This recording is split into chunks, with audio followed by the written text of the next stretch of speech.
SM Store, amanah dalam muamalah. Bismillahirrahmanirrahim. Assalamualaikum warahmatullahi wabarakatuh. Alhamdulillahi rabbil alamin, wa bihi nasta'inu ala umuri dunya waddin. Wassalatu wassalamu ala ashrafil anbiya'i wal mursalin, nabiyyina Muhammadin wa ala alihi wa ashabihi wattabi'in, wa man tabi'ahum bi ihsanin ila yaumiddin. يا أيها الذين آمنوا اتقوا الله حق تقاته ولا تموتن إلا مسلمون.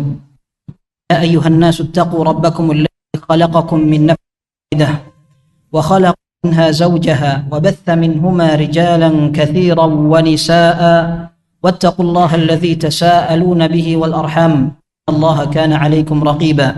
يا أيها الذين آمنوا اتقوا الله وقولوا قولا سديدا يصلح لكم أعمالكم ويغفر لكم ذنوبكم ومن يطع الله ورسوله فقد فاز فوزا عظيما. أما بعد، jamaah Masjid Nurus Sunnah, jamaah pengajian malam Selasa rahimana wa rahimakumullah, di dalam Sahih Bukhari disebutkan bahwa ada seorang bertanya kepada Amir bin Syarahil Sya'bi, seorang tabi'in ahli hadis, tanya tentang kebiasaan masyarakat di kampungnya. Amir bin Syarahil Sya'bi di daerah Irak. Orang yang bertanya dari daerah Khurasan. Khurasan itu daerah Rusia zaman sekarang. Mereka punya kebiasaan, katanya, kalau ada orang punya budak perempuan, kemudian dibebaskan, kemudian dinikahi, kemudian seperti biasa diperlakukan seperti istrinya, maka kebiasaan ini bagaikan orang yang menunggangi untanya. Artinya dicela. Kita tahu bahwa seorang laki-laki yang memiliki budak perempuan, budak itu bagaikan barang belian. Antum bisa jual, bisa pukul, bisa hukum, bisa apa. Bahkan para ulama mengatakan tidak boleh ada qisas seandainya seorang tuan memperlakukan atau membunuh budaknya, ya, karena budak sangat rendah derajatnya, dan seorang laki-laki punya budak perempuan, seandainya dia menggauli budaknya tidak apa-apa, ya, tidak apa-apa, tidak perlu menikah. Kalau seandainya budak ini akan dijual ke orang lain, maka perlu ditunggu agar bersih rahimnya. Setelah itu tuan yang berikutnya bisa menggauli dia. Akan tetapi seandainya sang budak hamil kemudian melahirkan anak, maka anak ini anak tuannya, sehingga status sang budak menjadi ummul walad. Ummul walad artinya ibu dari anak tuan. Konsekuensinya ketika sang tuan meninggal, otomatis budak ini bebas, sekalipun dia belum melahirkan secara sempurna. Dia hamil dari tuannya, kemudian gugur. Jika janin yang digugurkan itu kemudian lahir, sudah membentuk manusia utuh, sekalipun gugur, maka dia sudah berhak menyandang gelar ummul walad, tidak boleh dijual kembali. Meskipun khilaf di antara para fuqaha, akan tetapi ini yang menjadi konsekuensi bagaimana perlakuan seorang tuan kepada budaknya. Artinya budak ini sesuatu yang rendah. Kemudian orang Khurasan bertanya kepada Amir bin Syarahil Sya'bi rahimahullah, bagaimana seandainya hukum syariat ada orang menikahi si budak, padahal tidak perlu menikahi saja dia bisa menggauli, ya. Akan tapi kenapa justru ketika ada orang ingin menikahi budaknya, maka dia seolah-olah seorang yang menunggangi keledai atau unta atau tunggangannya. Maka kata Amir bin Syarahil Sya'bi rahimahullah, ada hadisnya ini. Bahkan orang yang melakukan itu akan mendapatkan 2 pahala. Membebaskan budak, memperlakukan budak dengan istimewa, ya. Dibebaskan budak ada keistimewaannya, kemudian dia perlakukan mantan budaknya sebagai istrinya. Ini adalah keistimewaan. Rasulullah SAW mengatakan thalathatun lahum ajran, ada 3 golongan orang yang akan mendapatkan 2 pahala. Yang pertama, rajulun min ahlil kitab amana bi nabiyhi thumma adraka an-nabiy sallallahu alaihi wasallam fa amana bihi wa saddaqahu. Orang ahlil kitab Dia beriman kepada nabinya karena mereka mempunyai kitab, membaca, percaya kepada nabi mereka. Setelah Rasulullah SAW datang, mereka beriman kepada Rasul SAW. Lahu ajran, dia mendapatkan 2 pahala. Wa 'abdun mamlukun adda haqqallahi wa haqqa sayyidihi. Budak sahaya yang bisa menggabungkan untuk menunaikan hak Allah dan menunaikan hak tuannya. Dalam Islam, perbudakan selama ada dan sebabnya syar'i boleh. Dan seorang budak tidak boleh kabur dari tuannya. Tidak boleh. Ya. Nah, akan tetapi ketika seorang budak bisa menunaikan hak Allah dan bisa menunaikan hak tuannya, dia mendapatkan 2 pahala. Kemudian yang ketiga, warajulun kanat lahu amatun. Seorang laki-laki punya budak perempuan. فأدبها فأحسن تأديبها وعلمها فأحسن تعليمها ثم طلقها ثم تزوجها فله أجران. Orang laki-laki punya budak perempuan, kemudian dia perhatian kepada budaknya, dilatih, dididik, diarahkan, diajari dengan pendidikan dan arahan yang baik. Setelah itu dibebaskan, setelah itu dinikahi, maka dia mendapatkan 2 pahala. Catatan pentingnya bukan di sini, di setelahnya. Amir bin Syurahil Asy-Sya'bi rahimahullah mengatakan, "Khudh hadzal ilma bila syai'." Ambil ilmu ini gratisan. Wa qad kana ar-rajulu yarhalu ila al-madinati fima duna dzalik. Dulu orang ingin mendapatkan jawaban pada permasalahan yang lebih rendah dari itu, harus melakukan perjalanan ke Madinah. Dari Irak harus melakukan perjalanan ke Madinah untuk mendapatkan sebuah hadis yang lebih sedikit dari yang saya sebutkan. Sekarang antum belajari dengan gampang, tanpa perjuangan seperti orang-orang sebelum antum. Ini menunjukkan bahwa perjuangan orang sebelum kita dalam memperjuangkan hadis sampai kepada kita bukan perjuangan yang mudah. Sebagian mereka melakukan perjalanan yang jauh selama 1 bulan hanya untuk mendapatkan 1 hadis Nabi SAW. Dan bukan karena dia tidak tahu, tapi dia ingin lebih memastikan hadis ini sahih, betul didengarkan dari Nabi SAW. Dalam kisah yang disebutkan Imam Ahmad, safar atau perjalanan jauh dilakukan oleh seorang sahabat Nabi, Jabir bin Abdullah radhiyallahu anhuma, menuju ke seorang yang tinggal di daerah Syam. Seorang sahabat Nabi pula, Abdullah ibnu Unais radhiyallahu anhu, hanya untuk mendapatkan 1 hadis. Dalam riwayat Imam Ahmad rahimahullah, Jabir bin Abdullah mengatakan, "Balaghani hadithun an rajulin min ashabin Nabi sallallahu alaihi wasallam sami'ahu min Rasulillah sallallahu alaihi wasallam." Aku mendengar 1 hadis pernah disampaikan oleh salah seorang sahabat Nabi. Aku mendengar ada seorang sahabat Nabi mendengarkan dan meriwayatkan hadis dari Nabi sallallahu alaihi wasallam. Aku belum mendengarnya langsung dari sahabat itu, tapi aku hanya mendengar kabar-kabar kalau sahabat itu meriwayatkan hadis yang aku tidak pernah dengar. Akhirnya fashtaraitu ba'iran, maka aku beli unta. Thumma syaddadtu ala rahli, aku persiapkan pelananya. Kemudian dia mengatakan, farahiltu ilaihi syahran hatta ataitu alaihi bisyam, maka aku melakukan perjalanan 1 bulan sampai aku mendatangi rumah itu. Faida Abdullah ibn Unais, sampai aku ke rumah Abdullah ibn Unais. Maksudnya sahabat itu namanya Abdullah ibn Unais. Faqultu lil bawwab, aku katakan kepada penunggu atau penjaga pintu, qul Jabirun alal bab, katakan kepada tuanmu bahwa ada sahabat Jabir di pintu, maksudnya izin untuk masuk. Dengar itu Abdullah ibn Unais dari dalam. Jabir bin Abdullah maksudnya adalah sahabat Nabi yang di Madinah itu. Dia mengatakan iya.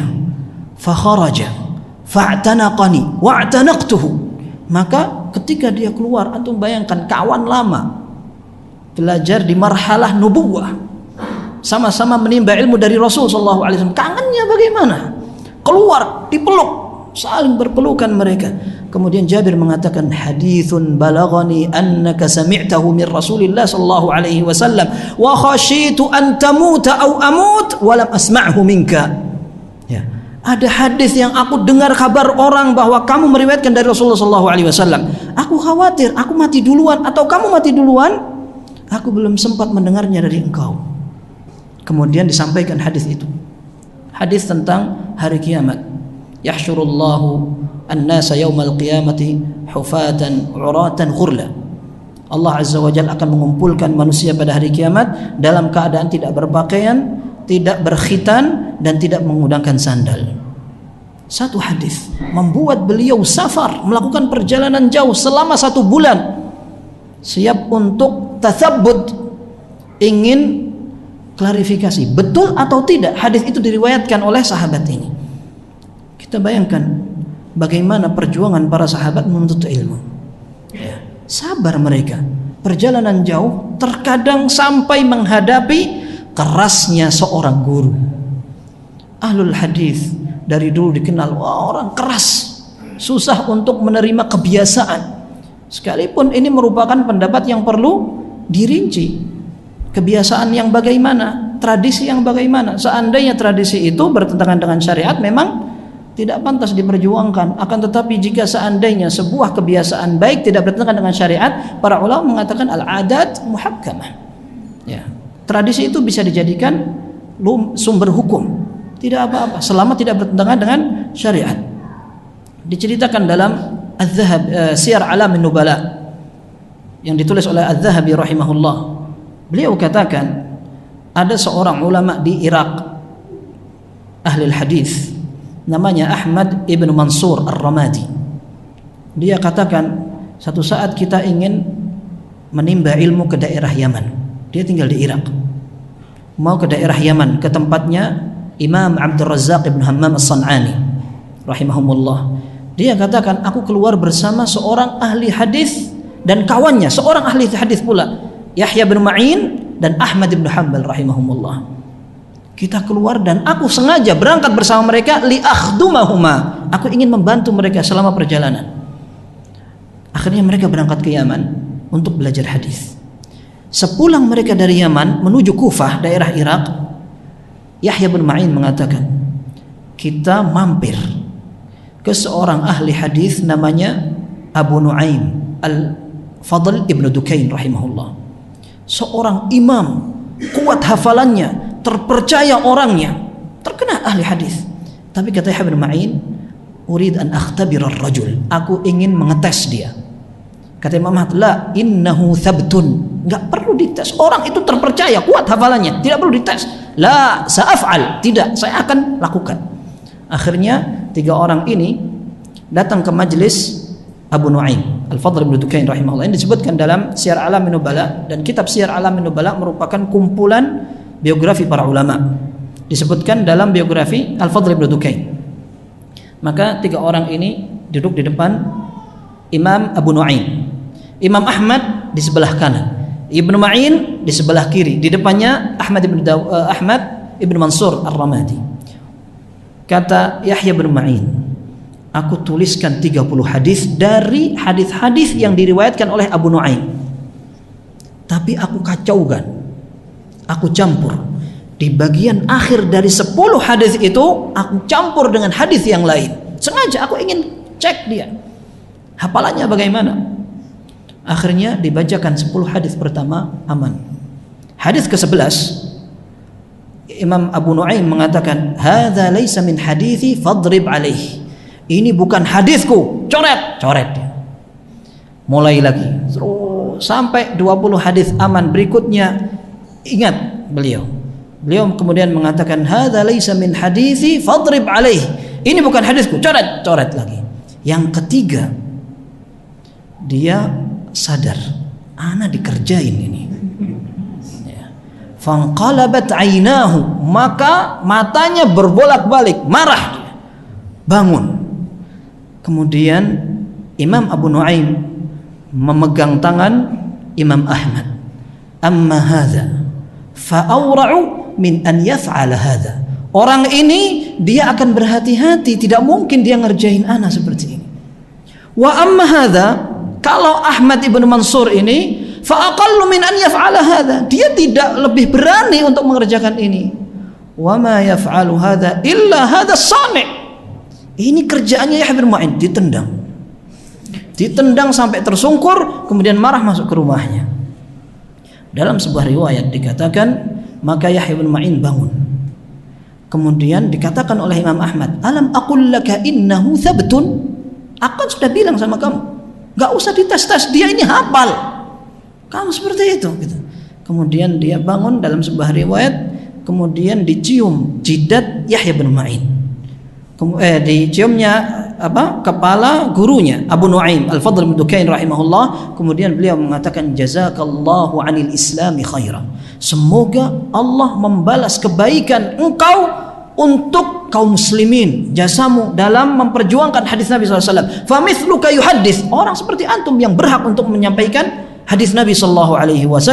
Inni la akhtabiruk, aku cuma pengen ngetes antum. Wa wallahi la rafsatuka ahabbu ilayya min rihlati, demi Allah tendanganmu lebih aku sukai daripada perjalanan ini.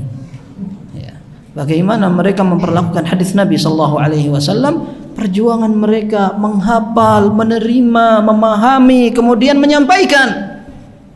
Kita bandingkan orang zaman sekarang, ya, nggak kenal hadis, atau mendengar hadis dijadikan lambang kesesatan. Subhanallah. Ya, kita bayangkan jauh sekali antara kebiasaan para ulama dengan kebiasaan zaman sekarang. Benar kata Nabi SAW, la ya'ti 'alan nasi zamanun illa walladhi ba'dahu syarrum minhu.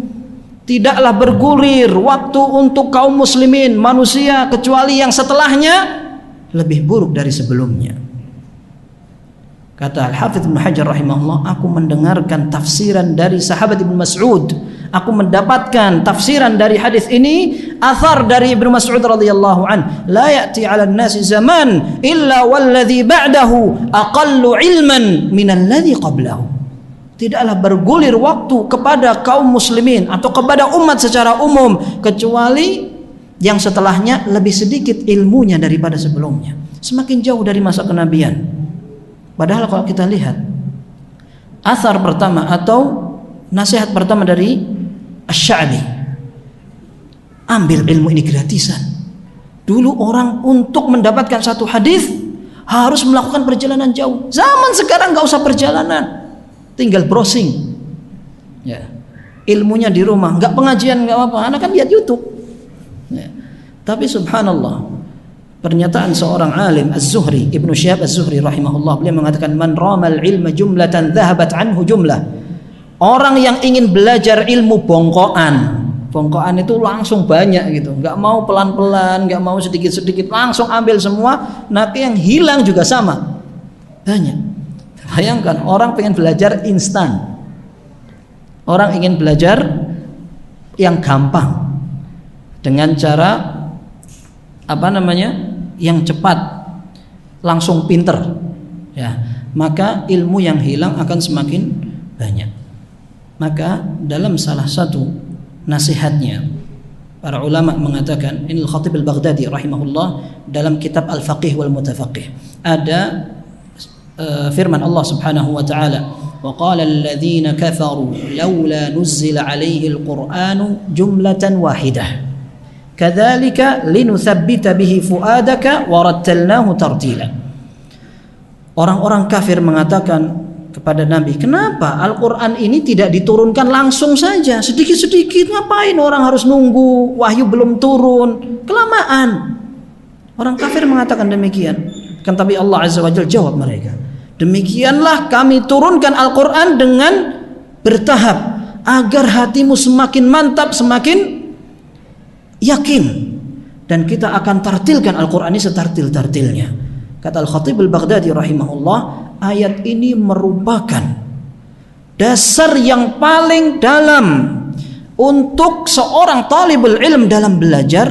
Harus ta'anni wa adamul ajalah, harus sabar, pelan-pelan, dan jangan gerusah-gerusuh. Sehingga ini pentingnya bagaimana seorang penuntut ilmu ingin mendapatkan ilmu yang mantap harus mengikuti metode para ulama. Kalau hanya ingin semau sendiri belajarnya, tidak mendatangkan hasil. Ya. Maka beda para ulama teori belajarnya dengan teori orang-orang zaman sekarang. Ya. Kalau para ulama dulu, satu hari, seperti Imam Nawawi rahimahullah, dalam biografi beliau dikatakan satu hari beliau bisa menghadiri 12 majelis satu hari. Ya, kita zaman sekarang 1 minggu aja belum tentu sudah bisa ngaji sehari sekali, 1 minggu sudah merasa bangga. Wah, saya sudah mending, ya, udah mending ngaji. Itu orang nggak ngaji, nggak sholat lagi, kan saya mending. Subhanallah. Apalagi majelis Imam Nawawi rahimahullah, beliau mencatat, mencocokkan hadis yang disampaikan gurunya, ditulis, kemudian setelah tahdits dicocokkan. Kalau seandainya ada yang perlu ditafsiri, beliau cari tafsirnya. Ada bahasa yang perlu dicari maknanya, dicari maknanya. Kemudian dicampur-campur ilmu yang dipelajari pada hari itu. Ada hadisnya, ada bahasanya, ada tafsirnya, ada fikihnya, segala macam. Ya. Dan yang seperti itu yang menghasilkan. Perlu perjuangan hebat. Maka para ulama memiliki cara dalam belajar. Kalau seandainya talibul ilm tidak mengikuti cara mereka, kita akan kesulitan mendapatkan ilmu itu. Ada salah seorang ulama yang bernama Az-Zarnuji. Zarnuji ini dinisbatkan kepada daerah Zarnuj. Zarnuj itu adalah daerah sekarang di sekitar negara Kazakhstan. Ya, Kazakhstan, Tajikistan dan selanjutnya Rusia, daerah Rusia. Dan daerah Rusia memang menelurkan banyak para ulama, sekalipun itu bukan negara Arab. Menunjukkan bahwa ilmu ini bisa dikuasai oleh orang-orang non-Arab. Dan ilmu ini merupakan hidayah dari Allah, tidak khusus untuk bangsa satu, bukan untuk bangsa yang lain. Tidak perlu sensitif disebutkan satu bangsa, tidak perlu.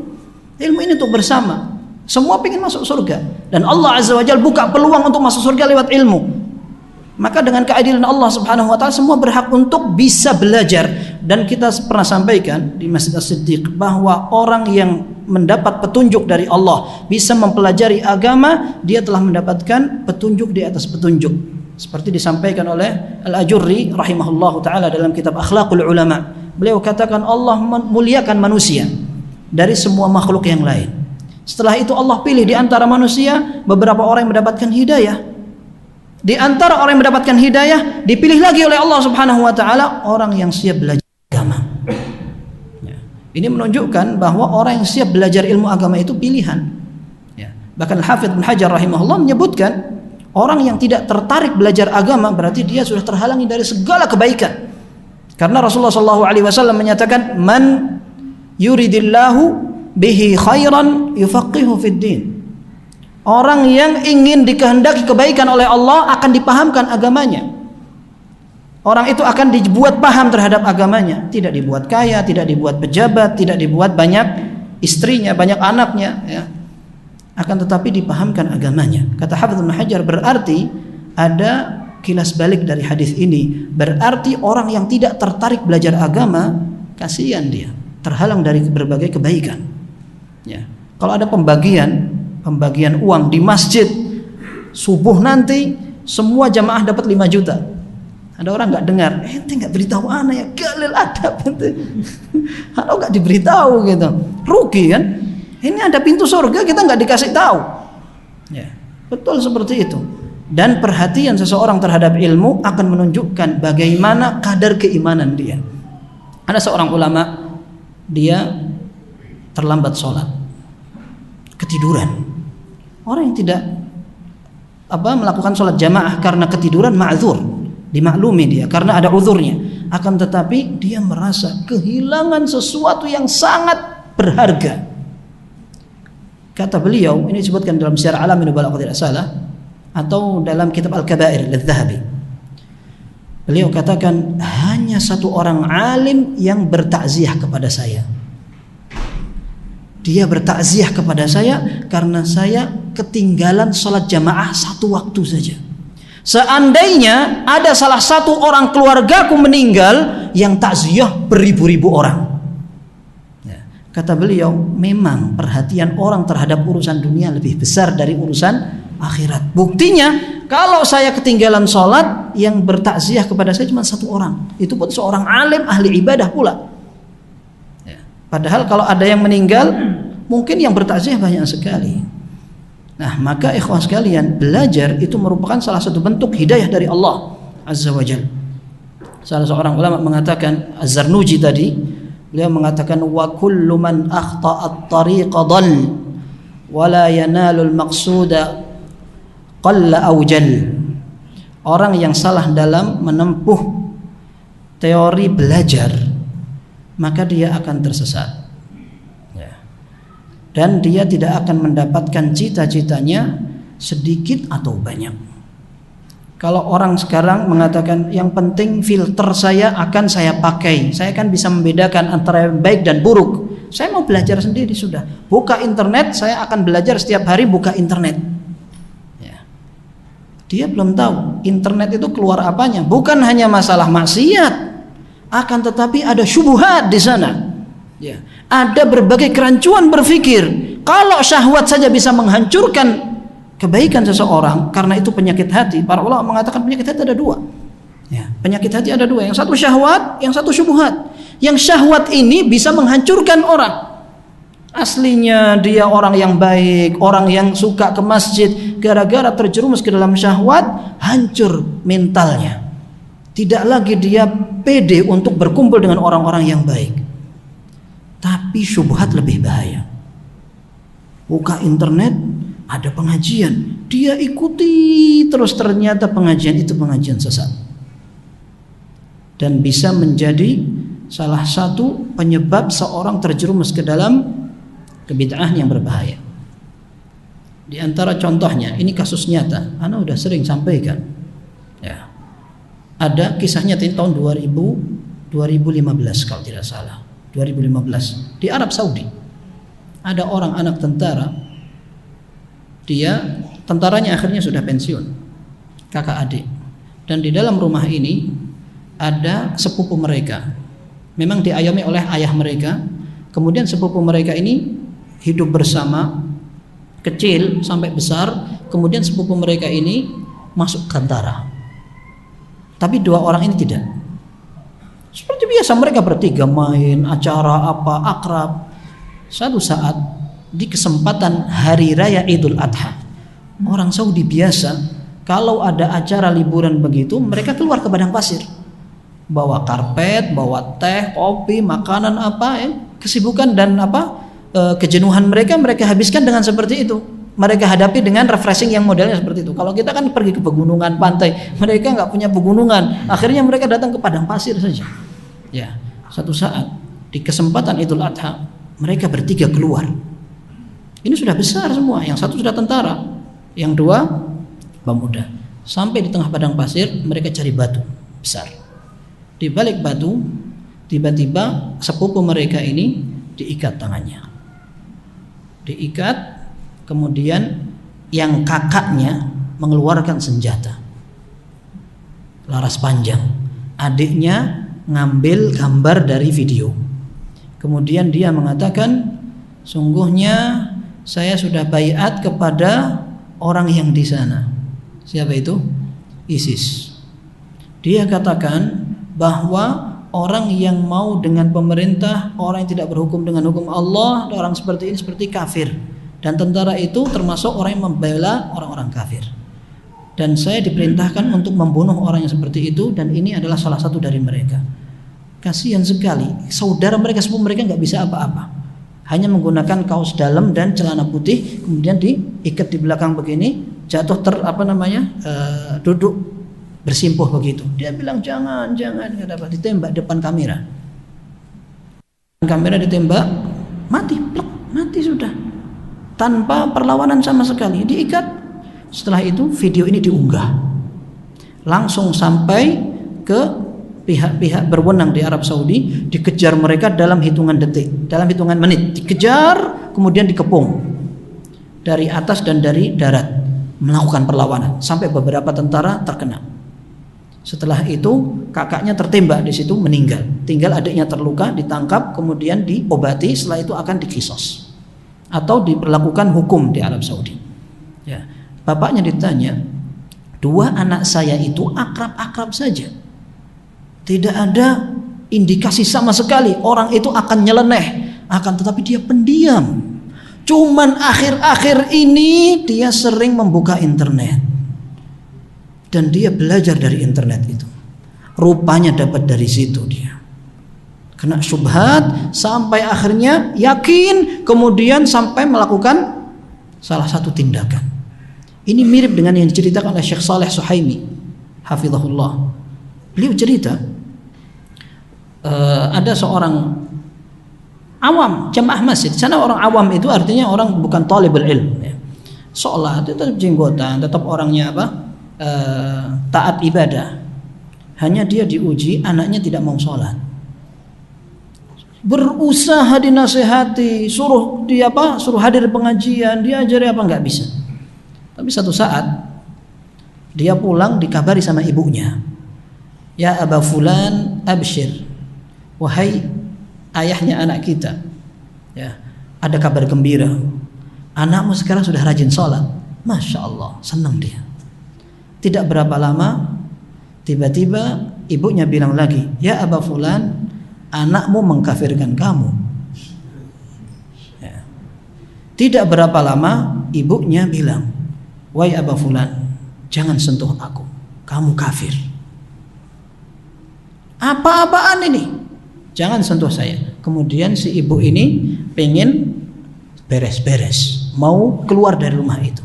Kata orang laki-laki ini, subhanallah, ini apa-apaan dari kemarin. Akhirnya dia bilang, sudah, kalian di sini saja, jangan keluar rumah, saya yang keluar. Daripada perempuan keluar mau kemana, anak kecil juga mau kemana, sudah saya yang keluar. Ngalah dia. Dia keluar, kemudian nyewa penginapan. Dan dia di penginapan itu kelihatan murung, bingung sekali. Karena sekarang kejadian itu tiba-tiba. Akhirnya dia sholat di masjid yang terdekat dari penginapannya. Berhari-hari sampai jamaah masjid bilang, orang ini potongannya orang soleh, tapi kok murung terus, ada apa? Akhirnya ditanya seperti itu. Ini kisah nyata ini. Yang cerita Syekh Saleh Suhaimi, dan beliau katakan, saya tahu yang meriwayatkan ini kenal baik sama saya, dan anak juga tahu orangnya. Kemudian dikatakan orang ini ada apa? Oh ternyata permasalahannya kayak tadi. Dibiarkan lama-kelamaan gini, kita kasih solusi. Apa pendapat antum? Antum nikah lagi aja. Tak siapkan ada seorang perempuan masih muda, hafizah apa gimana? Ya udah khair. Saya sudah dikafirkan sama istri saya, anak-anak saya. Ya. Sudah nikah apa adanya. Nikah, kemudian dia tinggal di penginapannya. Tiba-tiba beberapa saat datang lagi istri pertamanya sama anaknya, datang minta maaf. Afwan, saya kemarin salah, terlalu tergesa-gesa, saya sudah baca fatwa Syekh Shalih Fauzan, katanya ini salah apa segala macam. Ya khair, kata suaminya, anak sudah nikah lagi. Sekarang anak mau balik ke rumah. Ente mau, ahlan wa sahlan. Istri anak 2 sekarang. Kalau ente nggak mau, ya ente keluar sekarang. Kemarin anak larang ente keluar karena khawatir ente gitu. Nanti gimana di luar gimana? Sekarang ya urusan nanti. Ya, anak sudah ada istri yang lain. Kalau mau gabung, alhamdulillah, ahlan wa sahlan. Kalau enggak ya sudah. Ini. Tapi catatannya, ini endingnya kayak bagus saja, antum kayak ridho gitu. Tapi yang digarisbawahi bagaimana syubhat yang dilihat atau dihasilkan ketika ada orang liar dalam belajar, tidak perhatian kepada sumber belajar dia bagaimana. Alangkah cepatnya. Dan antum harus tahu bahwa bid'atul khawarij, bid'ah yang ditimbulkan oleh orang-orang khawarij, disebutkan Ibnu Katsir rahimahullah, adalah bid'ah pertama di tengah kaum muslimin. Ya. Karena asal mulanya dari zaman Nabi sallallahu alaihi wasallam. Awwalu bid'atin fil Islam bid'atul khawarij, kata Ibnu Katsir. Wa manba'uha ad-dunya. Penyebabnya adalah urusan dunia. Ketika ada seorang mengatakan kepada Rasulullah sallallahu alaihi wasallam, "I'dil ya Muhammad, wahai Muhammad, adillah." Maka Rasulullah SAW beliau mengatakan, "Waihaka man ya'dil illa ma'dil." Celaka kamu, kalau saya dianggap tidak adil, siapa yang adil berarti? Akhirnya sebagian sahabat mengatakan, "Da'ni adribu 'unuqa hadzal munafiq." Dalam riwayat itu dikatakan Umar bin Khattab, "Ya Rasulullah, biarkan aku penggal kepala orang munafik ini." Dalam riwayat lain dikatakan, dikira-kira orang yang seperti itu adalah Khalid bin Walid. Ya. Kemudian Rasulullah mengatakan, "Da'hu." biarkan dia, di belakang dia ada orang-orang yang seperti dia, ibadahnya kuat. Tahqiruna salatakum bisalatihim wa saumakum bisaumihim. Puasa kalian tidak ada apa-apanya dengan puasa mereka. Yaqra'una minal Qur'an la yujawizu taraqiyahum yamruquna minal Islam kama yamruqus sahmu minar ramiyah. Mereka membaca Al-Qur'an tapi tidak sampai ke kerongkongan. Mereka bisa cepat keluar dari Islam seperti anak panah keluar dari busurnya. Ini sebagian ulama mengatakan orang-orang Khawarij itu orang kufur, orang kafir gara-gara mereka terjerumus ke dalam pemikiran yang parah sekali, mengkafirkan kaum muslimin, memerangi, menghalalkan darah segala macam. Akan tapi jumhurul ulama, mayoritas ulama mengatakan mereka tidak kafir, tapi terjerumus ke dalam kesalahan yang perlu diperbaiki dan perlu diperangi. Kalau seandainya mereka memang sudah memiliki kekuatan dan akan membahayakan kaum muslimin, bisa diperangi, ya, tapi tidak sampai kafir. Tapi catatannya adalah bagaimana besarnya bahaya pemikiran yang menyimpang seandainya seorang tidak benar-benar meniti jalan para ulama dalam belajar. Maka para ulama menyebutkan bahwa belajar itu membutuhkan cara yang tepat, cara yang dituntut dan diterapkan oleh para ulama. Tidak akan berhasil orang yang datang belakangan untuk menempuh cara yang baru yang tidak diterapkan oleh ulama-ulama sebelumnya. Maka seperti yang pernah kita bahas beberapa malam yang lalu di Masjid As-Siddiq, bahwa seorang talibul ilm perlu memperbaiki niatnya. Ini akan mendukung benar langkah dan lurusnya pilihan yang dia lakukan. Dia berdoa kepada Allah Subhanahu wa taala. Kita pernah sebutkan 4 hal yang menjadi landasan keikhlasan seseorang. Dia ingin belajar untuk menghilangkan kebodohan dirinya. Yang kedua, ingin menghilangkan kebodohan orang lain. Yang ketiga, dia ingin menghidupkan sunnah belajar. Dan yang keempat, dia ingin mengamalkan yang dipelajari. Dan ikhlas merupakan ibadah yang berat, bisa berubah pada satu ibadah. Orang belajar bisa jadi awalnya dia semangat berusaha mengikhlaskan diri, akan tetapi di perjalanan diganggu sama syaitan. Ya. Ada seorang ulama ahli hadis yang bernama Sulaiman ibn Dawud al-Hashimi rahimahullah. Dia mengatakan, rubbama uhadditsu bihaditsin wali niyyah. Satu saat bisa jadi aku menyampaikan hadis Nabi sallallahu alaihi wasallam dan aku berusaha untuk menjaga keikhlasan niatku. Fa idza ataitu ala ba'dhihi taghayyarat niyyati. Tapi ketika aku sampai kepada sebagian hadis itu, niatku berubah. Fa idzal haditsul wahidu bihajatin ila niyyat. Ternyata satu hadis saja membutuhkan niat yang perlu selalu diperbaharui. Berarti niat itu penting sekali dalam belajar. Minta kepada Allah. Dan para ulama berusaha untuk memperbaiki niat dan mereka tidak berani mengatakan saya sudah ikhlas. Mereka tidak berani merekomendasi diri mereka, saya sudah ikhlas dalam belajar. Ya, Imam Ahmad rahimahullah pernah ditanya, Masya Allah antum belajar untuk Allah subhanahu wa ta'ala. Ditanya, antum belajarnya betul-betul gimana caranya biar ikhlas terus? Beliau mengatakan, lillah aziz. Saya berhasil belajar ikhlas karena Allah, itu berat sekali. Walakin syai'un hubbiba ilayya fa'adlubuh. Saya belajar hadis itu karena Allah memasukkan ke dalam hati saya kecintaan terhadap hadis, maka saya pelajari. Tapi kalau betul-betul saya bisa jamin keikhlasan, saya tidak bisa. Imam Ahmad rahimahullah. Ada seorang ulama yang lain namanya Hisham ad-Dastawa'i rahimahullah. Dia mengatakan, inni la astati'u an aqul adhhabu yawman li talabil hadis uridu bihi wajh Allah. Saya tidak bisa mengatakan aku belajar satu hari saja karena Allah. Nah, jadi sekarang kalau ada orang merasa wah, yang belajar itu ikhlas, yang ikhlas belajar itu kayak anak itu, Masya Allah, ini terlalu pede. Sebagian ulama mengatakan man ra'a fi ikhlasihi al-ikhlas faqad ihtaja ikhlasuhu ila ikhlas. Barang siapa yang memandang bahwa ibadah dia mengikhlaskan hati telah berhasil membuahkan ikhlas, berarti ikhlas dia butuh keikhlasan. Ya. Artinya memang ikhlas itu ibadah, taufik dari Allah. Kita berusaha memperbaiki, tapi kita tidak bisa menyatakan bahwa kita sudah berhasil melaksanakan. Yang kedua, seorang mungkin merasa banyak kekurangannya, dan kita tidak mungkin bisa membandingkan kebiasaan orang zaman sekarang dengan orang zaman dulu. Ya, orang zaman dulu selain mereka memiliki keahlian, kelebihan yang Allah berikan, juga mereka memiliki pemahaman dan semangat serta komunitas pada saat itu tidak seperti sekarang.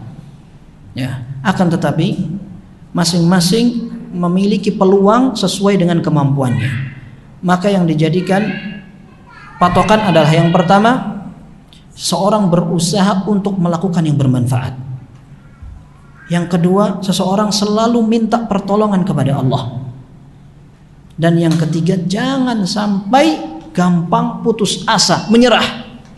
Rasulullah SAW menyatakan, innallaha yuhibbu idza amila 'abdun 'amalan an yutqinah. Allah Azza wa Jalla suka apabila ada orang yang melakukan sebuah perbuatan, hendaklah dia profesional, melakukan semaksimal mungkin. Nah, 3 nasihat ini terkumpul dalam hadis yang diriwayatkan oleh Imam Muslim, ihris 'ala ma yanfa'uk wasta'in billah wa la ta'jaz. Hendaklah engkau semangat dengan apa yang bisa bermanfaat untuk dirimu, kemudian engkau minta pertolongan kepada Allah dan jangan gampang menyerah. Ini sudah waktu azan ya? Belum? Hah? 2 menit. Masya Allah. Baik. Kemudian ikhwas sekalian, yang perlu dipelajari pula, belajar itu perlu perjuangan. Ya. Jadi kalau kita belajarnya ala kita, bukan ala ulama, nanti hasilnya juga ala kita. Ya. Berarti perlu perjuangan. Talibul ilm atau penuntut ilmu itu tidak terbatas pada santri atau mahasiswa. Akan tetapi semua memiliki peluang untuk belajar. Dan semua metode yang diterapkan oleh para ulama bisa kita terapkan, memang kemampuannya berbeda-beda. Maka disesuaikan dengan kemampuan kita dan kemungkinannya. Akan tetapi perlu memang itu diterapkan sesuai dengan kemampuan masing-masing. Wala taqul qad dhahabat arbabuhu kullu man sara 'ala ad-darbi wasal. Jangan bilang, itu kan zamannya sudah berlalu, kita sudah susah untuk mengikuti mereka. Karena setiap orang yang meniti sebuah jalan, dia akan sampai. Kalau tidak mau memulai, kapan sampainya? Kita tidak mau menempuh cara para ulama dalam belajar, kita bisa dapat ilmu dari mana? Begitu. Maka yang dinasihatkan oleh para ulama, di antaranya Syekh Shalih Al-Utsaimin hafizahullah, beliau katakan, ini baru adzan ya. Ya, taib adzan dulu aja. Antara adzan qomat berapa menit? Hah? 10. Khairan insyaallah. 1 jam ya. Baik.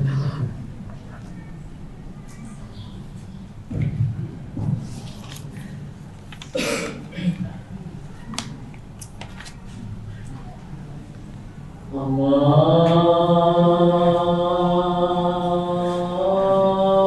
Akbar, Allahu Akbar. Allahu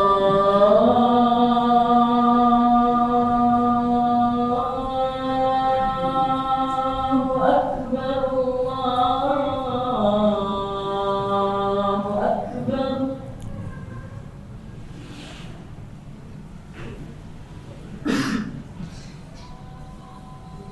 Asyhadu an la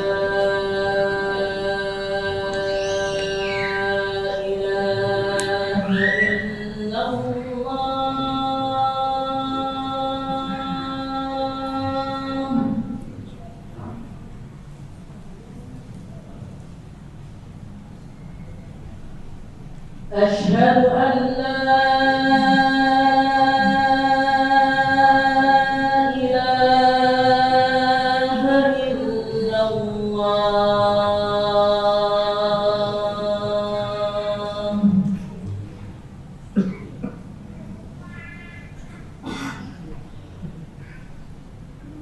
أشهد أن محمدا رسول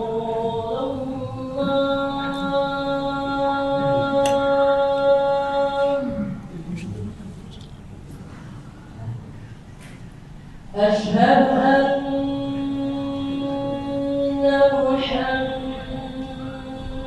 محمدا رسول الله.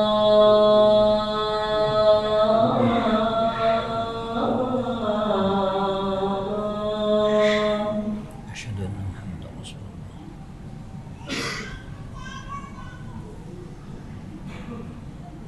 حي على الصلاة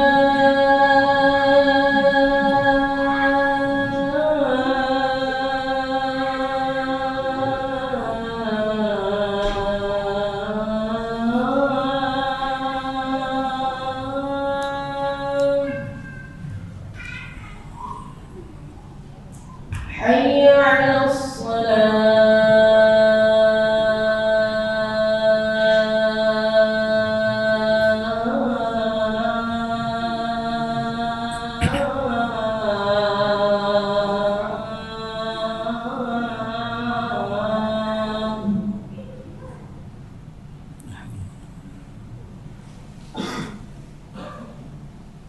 حي على الفلاح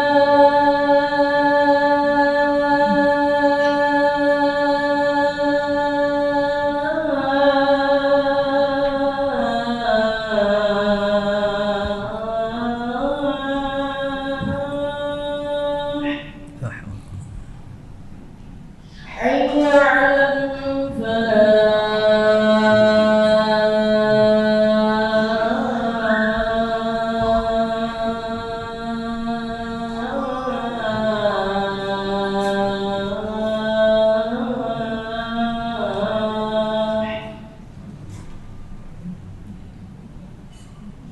الله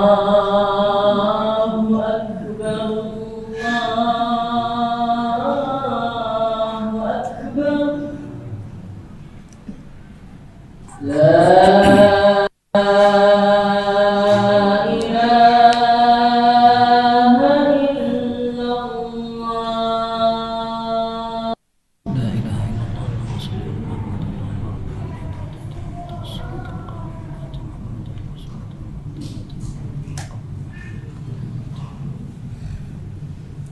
Kebiasaan belajar yang memang menjadi rukun.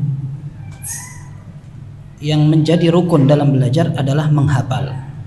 Ya. Kalau tidak menghafal, maka ilmu yang dipelajari lebih gampang hilang. Kita sudah mengetahui bagaimana para ulama menghafal syariat ini. Dan dengan hafalan itulah Allah Azza wa Jalla menjaga agama ini. Ya. Dan Allah Subhanahu wa taala menyebutkan di dalam Al-Qur'an, "Inna nahnu nazzalna dzikra wa inna lahu lahafizun." Kami yang menurunkan az-dzikr dan kami akan menjaganya. Para ulama menyebutkan bahwa az-dzikr di sini bisa dimaknai Al-Qur'an dan hadis sekaligus. Maka para ulama menghafalkan dua-duanya agar betul-betul syariat itu terjaga. Maka merupakan kemuliaan untuk seorang muslim pada saat dia bisa bersama dengan rangkaian orang-orang yang menghafal warisan Nabi Shallallahu Alaihi Wasallam untuk digunakan oleh Allah sebagai penjaga agama, penjaga syariat. Ya. Maka menghafal Al-Quran, sekalipun kita sudah berumur, kemudian kemampuan sudah berkurang, kemudian lingkungan tidak sama dengan lingkungan para ulama, akan tetapi tidak mustahil dilakukan sekalipun untuk orang tua.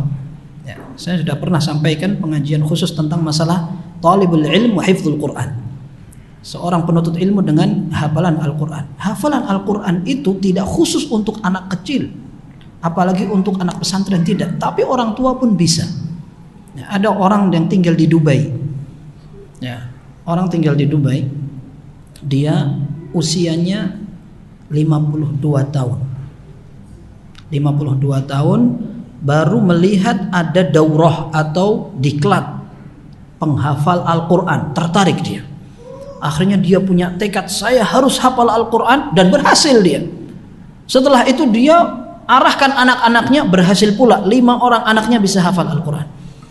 Memulai dari sejak usia 52 tahun, masuk Quran orang ini. Karena sudah tua, maka dia butuh sekitar 6 tahun untuk menyelesaikan hafalannya.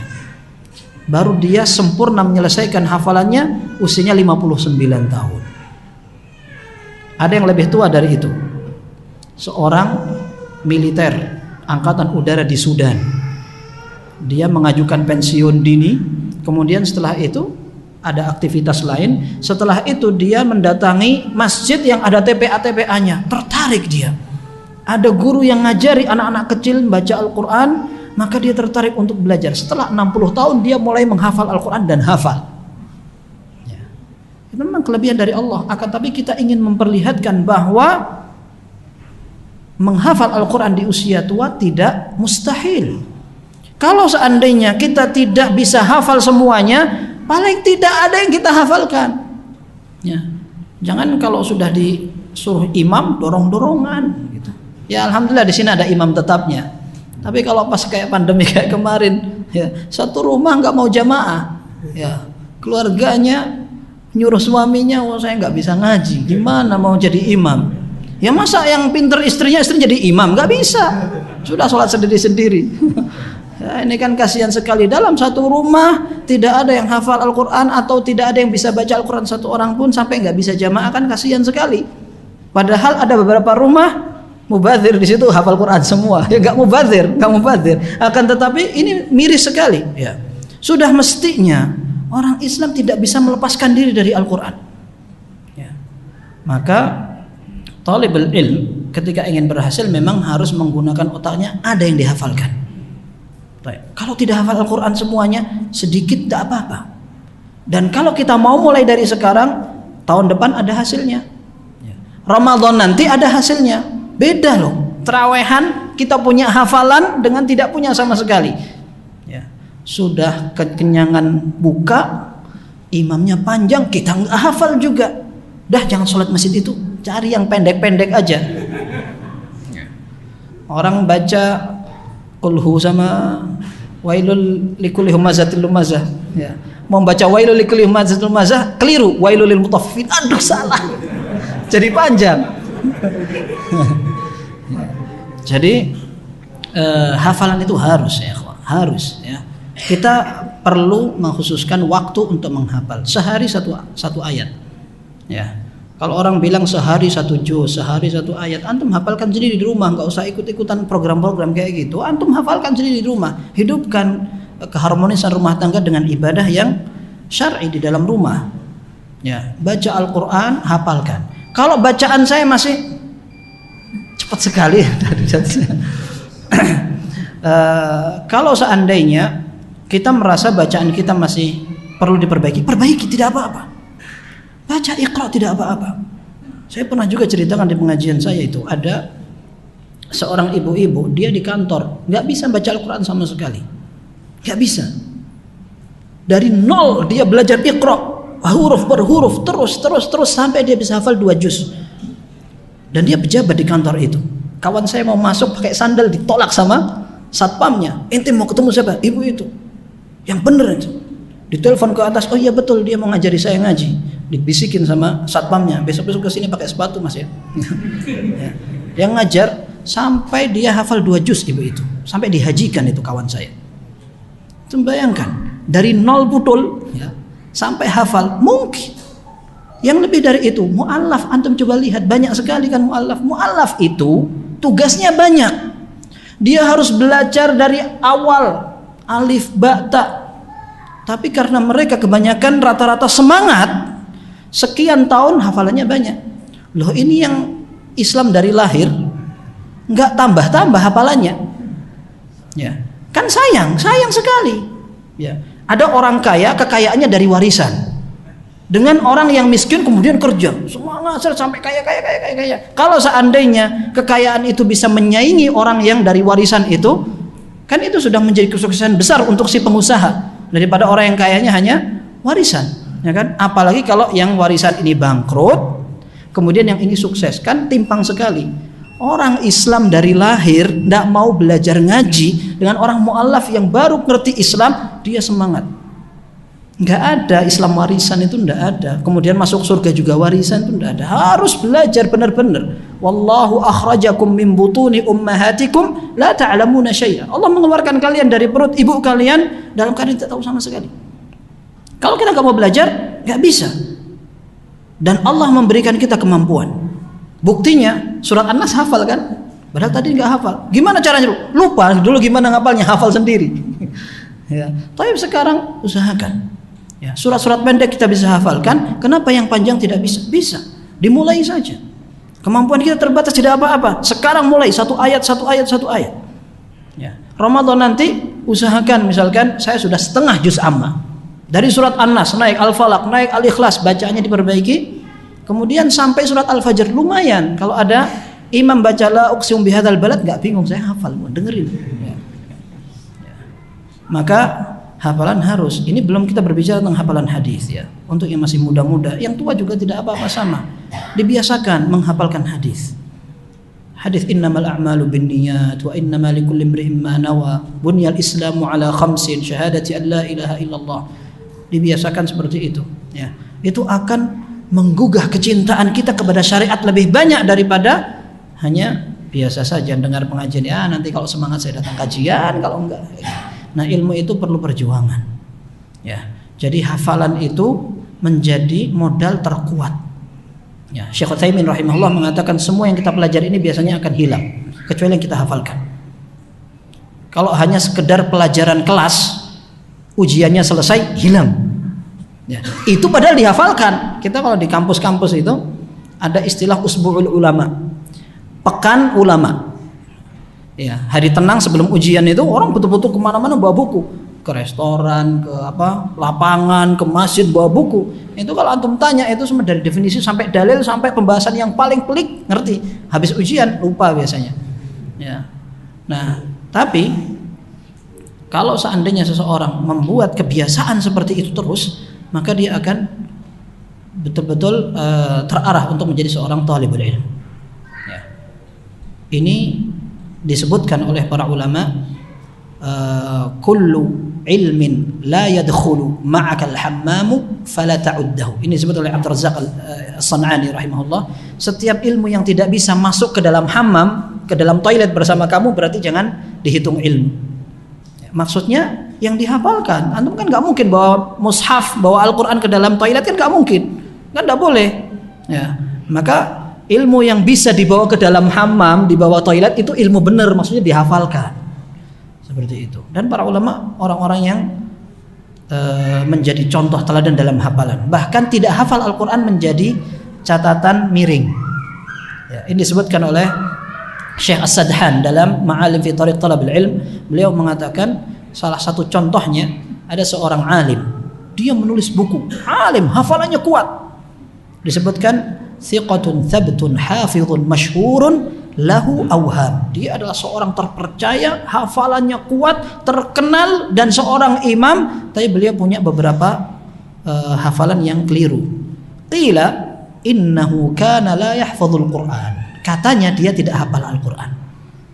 Jadi hafal Al-Quran menjadi catatan yang negatif untuk para ulama seperti itu ya. Maka kita perlu mengarahkan, membuat komunitas. Kalau ada orang yang hafal Quran, ini hafal Quran, ini hafal Quran, maka orang terdorong untuk menghafal Al-Quran. Orang ini hafal 2 juz, ini juga 2 juz, maka orang tertarik untuk menghafal meskipun cuma 2 juz. Tapi karena komunitas itu tidak ada, maka kita tidak tertarik sama sekali.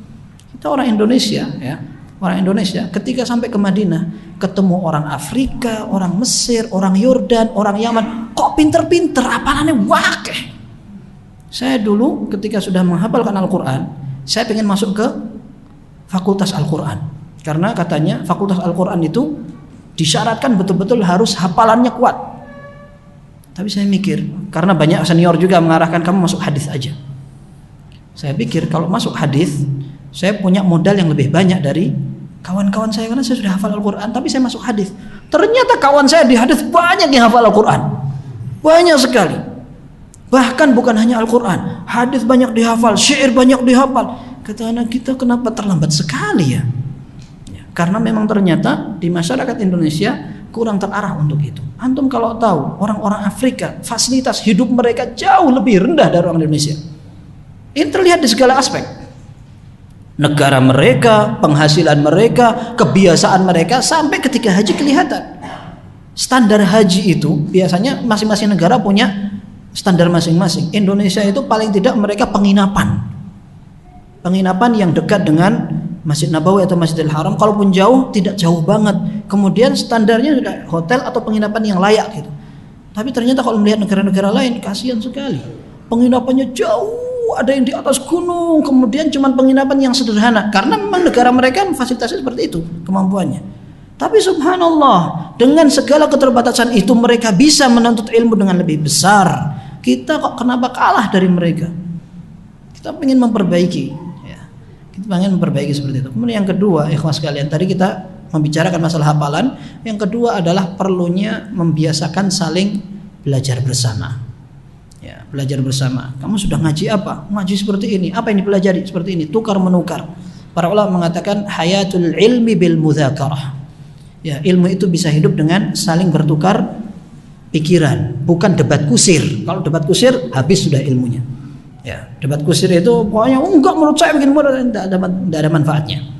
Ya, tapi orang sudah belajar. Coba tadi yang kita pelajari apa?